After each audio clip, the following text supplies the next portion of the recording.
Voici les membres du comité du district autonome des lacs pour le suivi du plan national de développement 2021-2025. Ces acteurs issus de l'administration publique, des collectivités territoriales et de la société civile reçoivent leur feuille de route. Il s'agit pour le ministère du Plan et du Développement d'impliquer les différentes couches de la société dans la mise en œuvre du PND 2021-2025 au niveau régional. Le rôle de ce comité, effectivement, c'est de veiller à la mise en œuvre efficace du PND au niveau du district.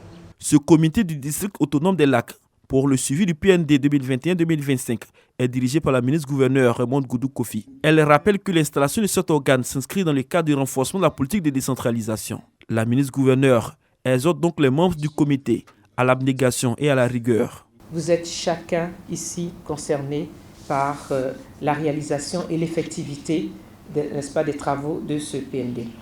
Les rôles et les responsabilités assignées à chacun de nous au sein des organes du comité tels que décrits dans les textes fondamentaux sont déterminants.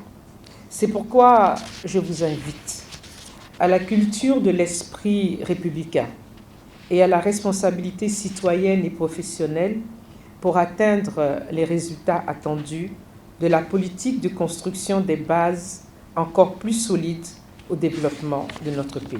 Avant l'installation de ce comité, les différents acteurs ont bénéficié d'une formation. Un atelier pour permettre à ces hommes et à ces femmes de connaître les axes de développement énumérés dans le PND 2021-2025. Il faut rappeler que le financement du plan national de développement 2021-2025 est estimé à plus de 59 000 milliards de francs CFA, dont 114% pour le secteur privé et 26% pour l'État de Côte d'Ivoire. Plusieurs secteurs sont pris en compte, notamment la santé, l'éducation, les infrastructures routières et le développement humain.